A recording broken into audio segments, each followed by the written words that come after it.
ಇನ್ನೊಂದು ಶಾಲೆ ಇದೆ ಆಫೀಸಲ್ಲಿ ಇಷ್ಟು ಬರಕ್ಕೆ ಆನಂದ ಸರ್ ಒಳ್ಳೆ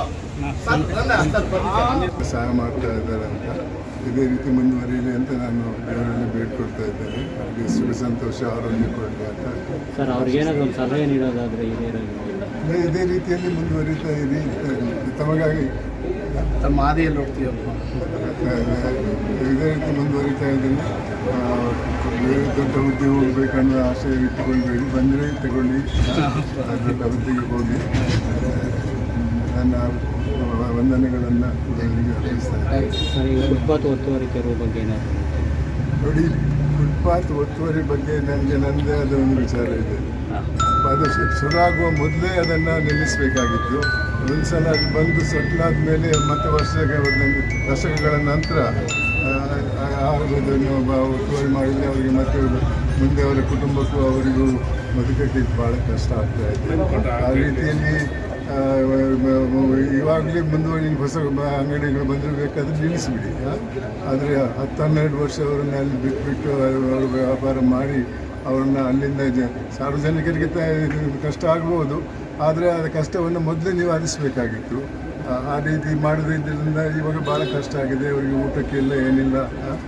ಈ ರೀತಿ ಅವ್ರಿಗೆ ಇನ್ನೇನಾದರೂ ಬೇರೆ ಜಾಗ ತೋರಿಸ್ಕೊಡ್ಬೇಕಂತ ನಾನು ಸರ್ಕಾರವನ್ನು ಕೇಳ್ಕೊಳ್ತಾ ಇದ್ದೇನೆ. ಅದೇ ರಾಜ್ಯಾದ್ಯಂತ ಸಾಕಷ್ಟು ಸಂಘಟನೆಗಳು ಇದ್ರ ಪರವಾಗಿ ಧ್ವನಿ ಎತ್ತುತ್ತಾ ಇದ್ದಾರೆ. ಪರ್ಯಾಯ ವ್ಯವಸ್ಥೆ ಕಲಿಸಬೇಕು ಹೋರಾಟ ಮಾಡ್ತಾ ಇದ್ದಾರೆ. ಆದರೆ ಇವಾಗ ಬೇರೆ ಬೇರೆ ಥರದ ಹೋರಾಟಗಳು ನಡೀತಾ ಇದೆ. ಸರ್ಕಾರಕ್ಕೆ ಸಮಯ ಇದೆ ಎಲ್ಲರೂ ಗೊತ್ತಿಲ್ಲ ಅದನ್ನೆಲ್ಲ ಪರಿಶೀಲಿಸಲಿಕ್ಕೆ.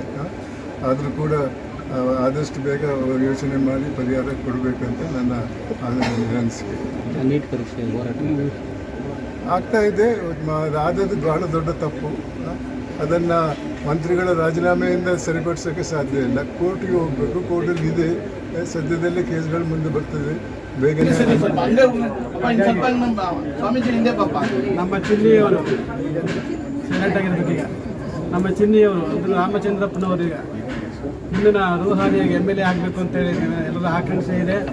ಆಕಾಂಕ್ಷೆಯಿಂದ ಚಪ್ಪಾಳೆ ತಟ್ಟುವ ಮುಖಾಂತರ ನಾವೆಲ್ಲ ಇದ್ದೀವಿ ಅಂತೇಳಿ ಹಾರೈಸುವಂಥ ಕೆಲಸ ಮಾಡಬೇಕು. ಸಂತೋಷ ಗೆಳಿದರೆ ಚಪ್ಪಾಳೆ ತಟ್ಟಿ ಎಲ್ಲರೂ ನೋ ಇದು ಕೇಳ್ತಾರೆ.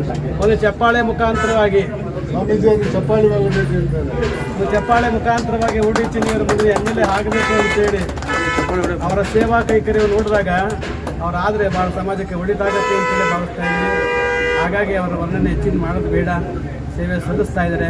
ಆ ಸೇವೆ ನಿರಂತರವಾಗಿ ಹಿರಿಯರ ಆಶೀರ್ವಾದ ನಡೆಯುವಂಥ ಕೆಲಸಗಳಾಗಿದೆ.